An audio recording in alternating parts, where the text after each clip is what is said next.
क्या होगा जब हजारों यात्रियों से खचाखच भरी एक मेट्रो ट्रेन पानी के नीचे से गुजरने वाली एक सबवे टनल में पलट जाती है, जिसके बाद अब हजारों लोग उसी टनल में फंस गए जहां हर पल पानी बढ़ता ही जा रहा है। साथ में उनका बाहर की दुनिया से किसी भी प्रकार का कोई संपर्क नहीं बचा। तो इससे आगे क्या होगा, वे लोग इस आपदा से कैसे निपट पाएंगे, सब कुछ चलिए शुरू से जानते हैं आज की नई रोमांचक डिजास्टर मूवी में।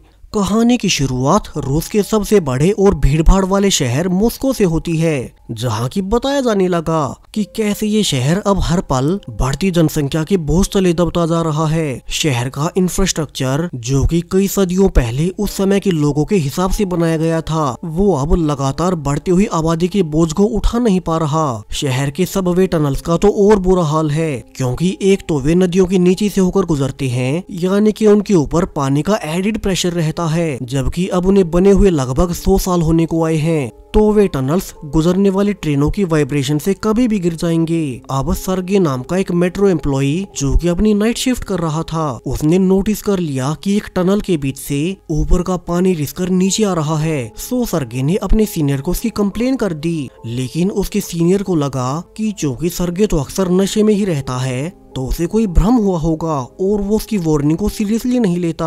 वहीं यहाँ से थोड़ी ही दूर एक आयरीना नाम की औरत दिखाई जाती है, जो कि आज भी अपनी जॉब के बाद अपने घर जाने के बजाय अपने बॉस के साथ रात गुजार रही थी। उसे पता था कि उसकी घर पर बेटी अकेली होगी और उसका पति सैम हमेशा की तरह अपनी हॉस्पिटल वाली नाइट शिफ्ट पर होगा। दरअसल आयरीना ने ऑफिस में अपने ही बॉस एंड्रयू से अफेयर कर लिया ताकि वो इसके बदले में अच्छा प्रमोशन पा सके। वैसे एंड्रयू बहुत अमीर है और उसे पैसों की कोई कमी नहीं। वही आयरीना को डर भी था कि कहीं उसके इस अफेयर के बारे में उसके पति सैम को सच पता न चल जाए। इतना ही नहीं, उसने अपने बॉस एंड्रू से झूठ भी बोल रखा था कि वो जल्द ही अपने पति सैम से डिवोर्स ले लेगी, जबकि असल में आयरीना ऐसा कुछ नहीं करने वाली। वहीं आयरीना का पति सैम जो कि एक डॉक्टर है, वो एक बिजी हॉस्पिटल में दिन रात काम करता। अक्सर उसकी शिफ्ट लंबी भी हो जाती, मगर सैम अपनी बेटी की खुशी के लिए कि वो उसे महंगे से महंगे स्कूल में पढ़ा सके, तो उसे इतनी मेहनत करने से कोई प्रॉब्लम नहीं। अब आज भी पूरी रात काम करके सैम जब वापस से अपने घर लौटा तो उसे पता चला कि आयरीना तो कल ऑफिस के बाद घर ही नहीं आई है। अब उसे अंदर ही अंदर पता था कि वो उसे धोखा दे रही है, लेकिन किसी सैम को ये नहीं पता। फिर भी वो अपनी बेटी के सामने कोई दुख जाहिर नहीं करता ताकि उनके रिश्ते का बुरा प्रभाव उनकी बेटी पर ना पड़े। और सैम अब बिना सोए ही अपनी बेटी को स्कूल के लिए तैयार कर उसे छोड़ने निकल पड़ा। अब आज उसकी और बुरी किस्मत कि उनकी कार के सामने किसी और ने कार पार्क कर दी थी। सो दोनों बाप बेटी को ना चाहते हुए भी मेट्रो लेनी पड़ेगी। वही अब थोड़ी ही देर बाद आयरीना भी पूरी रात अपने बॉस के साथ सोकर वापस से अपने घर लौट आई, जहाँ से सैम और उसकी बेटी ऑलरेडी जा चुके थे। वही अब उसके बॉस एंड्रयू ने बताया कि आज उसकी ऑफिस में एक बहुत जरूरी मीटिंग है, सो वो अभी ऑफिस के लिए निकल रहा है और आयरीना भी थोड़ी ही देर बाद ऑफिस में आ जाए। लेकिन अब जब एंड्रयू जा ही रहा था कि उसकी गाड़ी बहुत बड़े ट्रैफिक में फंस गई। अब एंड्रयू के लिए आज की मीटिंग बहुत जरूरी थी, इसलिए वो भी अब अपनी गाड़ी को ड्राइवर को सौंपकर जल्दी से पास वाले स्टेशन से मेट्रो लेने चला गया। यहाँ स्टेशन पर आज भी हमेशा की तरह हजारों लाखों लोग ट्रेन में भरकर जा रहे थे। ऊपर से किस्मत से एंड्रयू उसी ट्रेन में चढ़ गया जिसमें कि कुछ देर पहले सैम अपनी बेटी के साथ चढ़ा था। उनके अलावा भी इस ट्रेन में इस वक्त 2000 से ज्यादा लोग मौजूद थे और उनमें से किसी को अंदाजा तक नहीं कि उनके साथ आज इस ट्रेन में क्या होने वाला है। अब इसी ट्रेन में उसी एम्प्लॉय सर्गे की दोस्त जीना भी थी। दरअसल थोड़ी देर पहले जब सर्गे उसके साथ नशा कर रहा था तो एक पुलिस वाला उनके पीछे पड़ गया, जिस दौरान जीना तो भागकर इस ट्रेन में चढ़ गई, जबकि पुलिस सर्गे को पकड़कर स्टेशन में ले जाती है। अब सर्गे ने यहाँ भी उन सबको समझाने की कोशिश की कि उसने अपनी नाइट शिफ्ट के दौरान सबवे को कमजोर होते देखा था, सो उन्हें अभी कुछ करना होगा। हालांकि पुलिस ऑफिसर को लगा कि ये तो कोई बेवड़ा है जो कि ऐसे ही कुछ भी बक रहा है, और उन्होंने उसे जेल में डाल दिया। जबकि अब वहीं ट्रेन नंबर 42 धीरे धीरे उसी सबवे तक आ पहुंची जहां से सर्गे ने पहले पानी रिश्ते देखा था। और जैसे ही ट्रेन के ड्राइवर ने अपने सामने उस पानी को गिरते देखा तो वो समझ गया कि ये टनल तो जल्द ही टूट जाएगा। सो उसने बिना कुछ ज्यादा सोचे अब जल्दी से हाइपर ब्रेक्स लगा दिए, जिससे इतनी तेज स्पीड से चल रही ट्रेन अचानक से रुक नहीं पाती और वो ट्रेन ट्रैक से डिरेल होते हुए आसपास की टनल की दीवारों से टकराते हुए आगे घिसटने लगती है। तो वहीं ट्रेन के अंदर मौजूद सभी पैसेंजर्स अब ट्रेन की डिरेल होने से एक दूसरे के ही ऊपर गिरने लगे। कई सारे पैसेंजर्स तो शीशों को तोड़ते हुए बाहर गिर गए, तो वहीं कई सारे एक दूसरे के नीचे दब गए और वहीं मारे गए। ये पूरी ही ट्रेन लोगों की भीड़ से खचाखच भरी थी, जिनमें कुल मिलाकर 2000 से भी ज्यादा लोग इस ट्रेन में सवार थे। तो अब जैसे जैसे ट्रेन दीवारों से टकराते हुए आगे बढ़ रही थी, तो अंदर मौजूद बहुत से लोग मरने लगे। और जब आखिर में ट्रेन सामने से दीवार से सीधी टकरा गई, तो सामने वाले 3 कोचेस के पैसेंजर्स तो तभी कोलिजन में मारे गए। ये टक्कर इतनी भयानक थी कि पहले वाले 3 कोचेस पूरी तरह से नष्ट हो गए, यानी कि अब सिर्फ पीछे वाले 3 डिब्बे ही बचे थे, जिनमें से आखिरी वाले कोच में मौजूद सैम की कुछ देर बाद आंखें खुलती है। वो खुद लोगों की बॉडीज के बीच दबा था और उसे रियलाइज हुआ कि वो इस कोलिजन में सेफ बच गया है। अब वो किसी तरह से अपने ऊपर से लोगों को हटाते हुए ऊपर आने लगा। हालांकि उसे तो अभी खुद से ज्यादा अपनी बेटी की चिंता थी। उसे डर था कि कहीं उसे कुछ न हो गया हो, और वो जल्दी से रोते हुए अपनी बेटी को ढूंढने लगा। वो टक्कर लगने के दौरान उसके पास ही मौजूद थी, यानी कि वो यहीं इन्हीं लोगों की भीड़ में कहीं होनी चाहिए। तो वहीं दूसरी ओर एंड्रू भी सेफ था और वो एक शीशे को तोड़कर बाहर निकलने की जगह बनाने लगता है। उसके कोच में जितने भी लोग जिंदा बचे थे, अब वे जल्दी से बाहर निकलते हुए पास के स्टेशन पर जाने लगते हैं, जहां उनके आगे का रास्ता तो सीधा ब्लॉक हो गया। तो अब उन्हें वापिस से पीछे चलते हुए पिछले वाले स्टेशन पर जाना होगा, जो कि यहाँ से कई किलोमीटर दूर है। यहाँ पीछे बचे 3 कोचेस में भी अभी बहुत सारे लोग जीवित बचे थे। तो अब वे सभी जगह न होने से ट्रेन के साइड से ही नीचे उतरकर वापस पीछे जाने लगते हैं। हालांकि एंड्रू ने नोटिस कर लिया कि ऐसे ही पलटी हुई ट्रेन के साइड से जाना खतरनाक हो सकता है, तो वो अकेला ऊपर ट्रेन की छत पर चढ़ गया और सावधानी से आगे बढ़ने लगा कि तभी कोच के हिलने से वो साइड से निकल रहे लोगों को कुचल देता है, जिसमें कि उसके नीचे आए सभी लोग मारे गए। यानी कि ऊपर एंड्रू का मानना बिल्कुल सही था। उसने ध्यान भी दिया कि इस ट्रेन के बचे हुए 3 कोचेस जो कि आपस में जुड़े थे, वे भी अब किसी भी समय अलग हो सकते हैं। जबकि अब पीछे से जहाँ की उनकी ट्रेन टकराई थी, वहाँ से ऊपर से नदी का पानी आना शुरू हो चुका है, यानी कि जल्द ही ये पूरी टनल डूब जाएगी। तो वहीं सबसे आखिरी वाले कोच में सैम गुस्से में लोगों को धकेल धकेल कर अपनी बेटी को ढूंढ रहा था, क्योंकि वो उसे कहीं नहीं मिल रही। तभी अब लकीली उसे अपनी बेटी मिली, ट्रेन की सीट के नीचे पड़ी हुई मिल गई। सैम ने डरते हुए उसे उठाया और रियलाइज किया कि चूंकि मिली साइज में बहुत छोटी थी, तो उस कोलिजन के दौरान वो सीट के नीचे फिट आ गई और सेफ बच गई, जिससे कि सैम को बहुत सुकून मिलता है।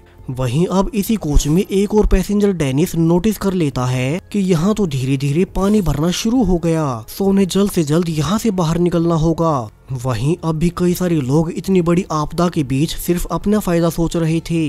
कुछ लोग दूसरों को धक्का मारकर आगे भागने लगे, तो एक चोर आसपास पड़े बेहोश और मरे हुए लोगों की बॉडी से उनकी कीमती चीजें चुराने लगा ताकि उन्हें बाहर बेच सके।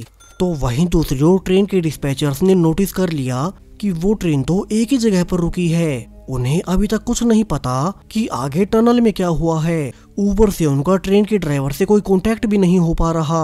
तो अब वे उससे अगले वाली ट्रेन को पिछले वाले स्टेशन पर ही खड़ा रहने को कहते हैं, क्योंकि टनल के अंदर पहले से वही ट्रेन रुकी हुई थी। वही अब डिस्पैचर के साथी ने रियलाइज किया कि उनके वाटर पंप्स पर अचानक से प्रेशर आने लगा है, और इससे उन्हें सब समझ आ गया कि यानी कि सरगे जो पहले रिपोर्ट दे रहा था वो सब सच थी। अंदर उस टनल में ऊपर वाली नदी का पानी भरना शुरू हो चुका है और ऐसे जो जल्दी हर ओर बाढ़ आ जाएगी। सो वे जल्दी से अपने सीनियर्स को सब रिपोर्ट करते हैं और उन्होंने पिछले वाली सभी ट्रेन जो कि स्टेशन पर रुकी थी उन सबको जल्द से जल्द खाली करवाने के ऑर्डर्स दे दिए, क्योंकि हर एक ट्रेन में हजारों पैसेंजर्स मौजूद हैं। वहीं अब जिस ट्रेन का एक्सीडेंट हुआ था उससे निकलते हुए सैकड़ों में पैसेंजर्स अब भरते हुए पानी के बीच चलते हुए पिछले वाले स्टेशन की ओर आने लगते हैं। वही सेम इसी वक्त पिछले वाले स्टेशन से ऑपरेटर अपनी ट्रेन को प्लेटफॉर्म से हटाने लगता है ताकि सामने से आने वाले पैसेंजर्स को ऊपर चढ़ने की जगह मिल सके। तो वहीं अब तक मेन ऑफिस में इलेक्ट्रिसिटी मेल फंक्शन की रिपोर्ट आने लगी, जिससे कि अब जो भी लोग ट्रैक से भागते हुए पीछे रह गए वहाँ पास में एक शॉर्ट सर्किट होने पर हर ओर करंट फैल जाता है और पीछे वाले सभी लोग मारे गए। तो वहीं दूसरी ओर आइरिना भी अब तक ऑफिस पहुंच चुकी थी। हालांकि वो हैरान थी कि एंड्रू को तो इम्पोर्टेंट मीटिंग में भाग लेना था और वो तो उससे भी पहले ऑफिस के लिए निकला था, तो अब तक वो यहाँ पर क्यों नहीं पहुँचा। ऊपर से उसका पति सैम भी फोन नहीं उठा रहा। तो वहीं अब पलटी हुई ट्रेन में सैम अपनी बेटी मिली के साथ कोइंसिडेंटली एंड्रयू से टकरा जाता है। हालांकि अभी सैम को नहीं पता कि एंड्रयू उसी की पत्नी का बॉस है और उसका उसे अफेयर चल रहा है। यहाँ एंड्रयू को भी नहीं पता कि सैम आयरीना का पति है। यहाँ इस कोच में उनके साथ और भी सर्वाइवर्स बचे थे, सो वे सब साथ मिलकर प्लान बनाने लगते हैं कि वे यहाँ से बाहर कैसे निकले। उन्होंने बाहर देखा भी था कि कई सारे लोग तो पानी में करंट फैलने से ऑलरेडी मारे जा चुके हैं। सो अब उन्हें इस ट्रेन से बाहर निकलने से पहले ये कंफर्म करना होगा कि बेस के मेन ऑफिसर ने यहाँ की इलेक्ट्रिसिटी को बंद कर दिया है और बाहर पानी में अब करंट ना बचा हो, जबकि बाहर तो अब आसपास के सारे ही सबवे स्टेशन को खाली करवाने का काम शुरू हो चुका था। पूरे मॉस्को शहर की लाइफलाइन कहे जाने वाली सबवे ट्रेन्स में हर रोज करोड़ों लोग सफर करते हैं, तो इतनी बड़ी भीड़ को संभाल पाना किसी के लिए आसान नहीं। कई सारी जगहों पर तो भगदड़ भी मच गई, जिससे पुलिस का काम और मुश्किल हो गया। तो वहीं अब ट्रेन में डेनिस को एक दूसरी सर्वाइवर अलीशा मिलती है, जिसने की रिवील किया कि उसके पेरेंट्स भी उसी के साथ मौजूद थे, मगर अब वे उसे कहीं नहीं मिल रहे। डेनिस समझ गया कि वे दोनों अब जिंदा नहीं बचे और वो अलीशा को भरोसा दिलाता है कि वो उसे सेफली बाहर निकालेगा। अब डेनिस को पता चला कि अलीशा को उसे अस्थमा होने के चलते हमेशा अपने इनहेलर की जरूरत पड़ती है और इस क्रैश के दौरान उसका इनहेलर वाला बैग ही गुम गया। सो डेनिस अब जल्दी से उसका बैग ढूंढकर अलीशा को इनहेलर देता है। वही अब एंड्रयू, जो कि सबसे चालाक था, वो नीचे वाले पानी में करंट चेक करने के लिए अपने कोच से ही एक पेट पपी को उठाकर नीचे पानी में फेंक देता है। हालांकि बाकी सब इसके लिए गुस्सा भी हुए, मगर जब वो पपी सेफ बच गया तो वे समझ गए कि अब पानी में करंट नहीं बचा और बाहर से इलेक्ट्रिसिटी बंद कर दी गई है, यानी कि वे निकल सकते हैं। वहीं अब तक ट्रेन के कोचेस पानी के प्रेशर से टूटना शुरू हो चुके थे, तो उन्हें अभी यहाँ से निकलना होगा। अब यहाँ बचे हुए सर्वाइवर्स हैं सैम, उसकी बेटी मिली, एंड्रयू, वहीं उसी एम्प्लॉय सर्गे की दोस्त जीना और एक और आदमी मैक्स, जबकि डेनिस और अलीशा तो ऑलरेडी बाहर निकल चुके थे और वे फिर से ट्रेन के साइड से होकर पीछे जाने की कोशिश करने लगते हैं। लेकिन अब फिर से ट्रेन हिलने से वे दीवार और ट्रेन के बीच फंस गए। सो डेनिस अब जल्दी से जोर लगाकर अलीशा को तो अंदर भेज देता है, मगर वो खुद फंस गया। उसे लगा कि वो बच नहीं पाएगा, लेकिन अलीशा ने उसे हार न मानने को कहा। जहां पूरा ही कोच अब हर गुजरते समय के साथ डेनिस के ऊपर ही गिर रहा था, लेकिन अलीशा हार नहीं मानती और वो बिल्कुल आखिरी समय पर, जब डेनिस कुचला जाने वाला था, कि अलीशा ने उसे खींचकर बाहर निकाल लिया।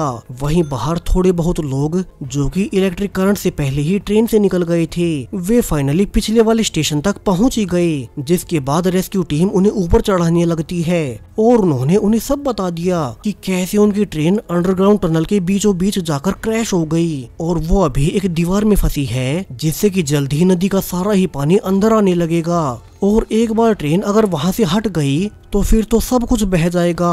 और उनसे अब बाहर सबको रियल सिचुएशन पता चल गई। ऑफिसर्स को पता चला कि ट्रेन में मौजूद कई हजार लोगों में से सिर्फ ये 50 के आसपास लोग ही बचकर वापस लौट पाए हैं और उनके अनुसार अभी भी अंदर 10 या 20 के आसपास और लोग बचे होंगे, बाकी सब मारे गए। टीवी न्यूज में भी हर तरफ यही खबरें चलने लगी और आयरीना को इसी न्यूज से समझ आ गया कि इसलिए सैम उसका फोन नहीं उठा रहा था, ना ही अभी एंड्रयू का कोई अता पता है। यानी कि आयरीना का पति सैम, उसकी बेटी मिली और उसका बॉस एंड्रयू, जिसका कि उसे अफेयर चल रहा है, सभी उसी ट्रेन में मौजूद थे जिसका कि अभी एक्सीडेंट हुआ है। आयरीना अब जल्दी से भागते हुए उसी इंसिडेंट वाले जगह जाने लगी जहाँ से कि लोग बाहर निकले हैं, ताकि वो उनमें अपनी बेटी और पति को ढूंढ सके। तो वहीं अब जल्दी सारे बड़े ऑफिशियल्स की मीटिंग रखी गई कि उन्हें आगे क्या करना चाहिए। अब एक एक्सपर्ट इंजीनियर ने रिवील किया कि कैसे उस टनल का टूटना पूरे शहर के लिए खतरे की घंटी है, क्योंकि एक बार नदी का पानी टनल में आने से फिर पूरे मॉस्को शहर में ही पानी भर जाएगा, क्योंकि ये शहर ज्यादा ऊंचाई पर नहीं है और वे करोड़ों लोगों को एक साथ इतनी जल्दी शिफ्ट कैसे करेंगे। अब इसका मेन इंजीनियर ने इलाज भी बताया कि जितने भी लोग वहाँ ट्रेन में बचे हुए होंगे वे सब ऑलरेडी निकल चुके हैं, यानी कि अब अंदर और कोई जिंदा नहीं बचने वाला। सो उन्हें उस टनल के आगे और पीछे वाले दोनों स्टेशन को सील कर अभी ही अंदर लिक्विड नाइट्रोजन छोड़ देनी चाहिए, जिससे कि पानी वहीं रुक जाएगा और वे शहर को बचा लेंगे। हालांकि अब ये तरीका इफेक्टिव तो था, लेकिन फिर भी मेयर इसके लिए कुछ और वक्त मांगता है, क्योंकि अगर उन्होंने अभी अंदर लिक्विड नाइट्रोजन छोड़ दी तो जो भी लोग उस ट्रेन में अब तक जीवित होंगे, लिक्विड नाइट्रोजन से तो वे भी मारे जाएंगे। ऊपर से अंदर पड़ी हजारों लोगों की बॉडीज उनकी फैमिलीज को देखने तक नसीब नहीं होंगी। सो मेयर ने सिर्फ कुछ ही घंटों का समय मांगा और उसने अपनी एक रेस्क्यूअर्स की टीम को जल्दी से टनल में भेजकर जितना हो सके ट्रेन के करीब जाकर वहां बचे हुए लोगों को निकालने को कहा। हालांकि उन्हें इतना ही ध्यान रखना होगा कि वे ये सब उस टनल के पूरी तरह से कोलैप्स होने से पहले कर लें, वरना तो पूरा शहर ही पानी में डूब जाएगा। वहीं दूसरी ओर आयरीना, जो कि रोते हुए स्टेशन पर आ रही थी, अब रास्ते में उसका एक्सीडेंट भी हो जाता है, लेकिन फिर भी वो वहीं पर अपनी गाड़ी को छोड़कर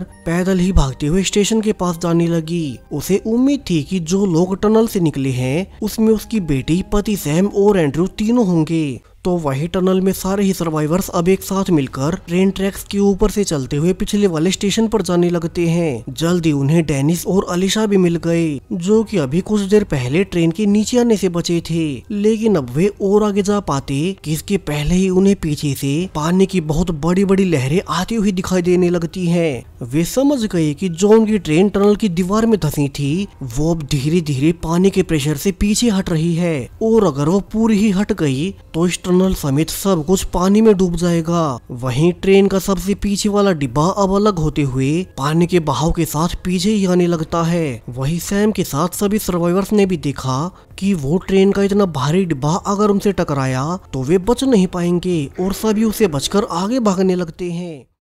तभी सैम को साइड में एक रास्ता मिल गया जो कि मेंटेनेंस के लिए बनाया गया था। तो वो सभी को जल्दी से अंदर आने को कहता है, क्योंकि वो डिब्बा बहुत तेजी से आगे बढ़ रहा था। जिस बीच अब बाकी सब तो अंदर घुस गए, मगर वैक्स, जो कि आखिर में था, वो डर गया और वो उस कोच से दूर भागने की कोशिश करने लगता है। फिर भी वो कितना ही दूर जा पाता और वो आखिरकार उस ट्रेन के डिब्बे से कुचलकर मारा ही गया। बाकी सब भी उसके लिए बहुत दुखी थे, लेकिन अभी तो उन्हें खुद के बारे में सोचना होगा। वहीं अब उन्हें अंधेरा होने की वजह से कुछ दिखाई भी नहीं देता। तभी अब छोटी मिली अपने नेकलेस से रोशनी चालू करती है, क्योंकि उसमें एक छोटी सी फ्लैश लाइट लगी हुई थी। अब ये नेकलेस देख एंड्रयू ने कहा कि सेम ऐसा ही एक और नेकलेस उसने अपनी वर्कर आयरीना को उसकी बेटी के बर्थडे के गिफ्ट में दिया था। और यहीं से सैम को रियलाइज हो गया कि ये एंड्रयू तो असल में उसी की पत्नी आयरीना का बॉस है, जिसके साथ रहने से वो अक्सर रातों को घर भी नहीं आती। तो अब सैम गुस्से में एंड्रयू को बहुत मारना चाहता था, जो उसका घर खराब कर रहा है, मगर उसने अभी खुद को रोक लिया, क्योंकि पहले तो उसे यहाँ से सेफली बाहर निकलने का रास्ता ढूंढकर अपनी बेटी को बचाना होगा। अब सभी सर्वाइवर्स किसी तरह से रास्ता खोजते हुए मेंटेनेंस चैम्बर तक पहुंच ही जाते हैं, और उन्हें जब ऊपर से रोड की रोशनी दिखाई दी तो सभी बहुत खुश हो गए कि वे अब तो फाइनली बच ही जाएंगे। लेकिन अब उन्हें रोड तक पहुंचने से पहले 2 लोहे की ढक्कनों को हटाना होगा। वहीं शुरू में वे बहुत ज्यादा देर तक मदद के लिए चिल्लाते भी हैं, लेकिन उनसे ऊपर वाला रोड ट्रैफिक होने के चलते बहुत ज्यादा बिजी था, और रोड पर ही इतना ज्यादा शोर होने से उनकी आवाजों को कोई नहीं सुन पाता। उन्होंने देखा भी कि इतने नीचे तो उनके फोन में सिग्नल्स भी नहीं आ रहे। सो सभी अब और देर न करते हुए जल्दी से नीचे वाले ढक्कन को हटाने लगे। हालांकि वो बहुत मजबूत था, मगर वे फाइनली एक साथ मिलकर और जुगाड़ लगाकर उसे खोल ही लेते हैं। जिसके बाद अब डेनिस खुद ऊपर जाकर फोन में कोशिश करने लगा कि उसका फोन सिग्नल्स को पकड़ ही ले, लेकिन ये तरीका भी काम नहीं करता। उसे तो वो फोन नीचे भी गिर गया, लेकिन जीना ने उसे पानी में गिरने से पहले ही पकड़ लिया, वरना तो उनकी ये उम्मीद भी जाती रहती। तो वहीं अब पीछे टनल में दूसरा कोच भी पीछे हट गया, और इसी तो अब बहुत ज्यादा मात्रा में पानी टनल में भरने लगता है। ग्रुप भी समझ गया कि अब उनके पास ज्यादा समय नहीं बचा, कुछ ही देर में यहाँ भी पानी भर जाएगा, और अगर वे यहाँ से नहीं निकले तो यहीं डूबकर मारे जाएंगे। सभी अब डरते हुए फिर से साथ मिलकर चिल्लाने लगे, लेकिन इस बार भी ऊपर तक उनकी आवाजें नहीं पहुँच पाती। उन्हें लगा कि अब वे बच नहीं पाएंगे कि इसी बीच अलीशा, जिसे की अस्थमा की प्रॉब्लम थी, उसने रियलाइज किया कि उसने आते हुए रास्ते में अपना इनहेलर ही गिरा दिया था। ऊपर ऊपर से अब यहाँ और ज्यादा पानी भी भर रहा है। लेकिन अब फिर भी डेनिस अलीशा के लिए अपनी जान दांव पर लगाकर खुद ही मिली से फ्लैशलाइट लेकर पानी में तैरते हुए अलीशा का इनहेलर ढूंढने लगा और उसे जल्द ही अलीशा का इनहेलर पानी में तैरते हुए मिल जाता है। वो इसके लिए खुश ही था कि तभी उसके सामने एक बॉडी पानी से निकल आई, जिसे डरते हुए डेनिस गलती से फ्लैशलाइट ही नीचे गिरा देता है। वहीं अब उसके आसपास पूरी तरह से अंधेरा हो गया और उसे पानी के अंदर से समझ नहीं आता कि उसे वापस कहाँ जाना है।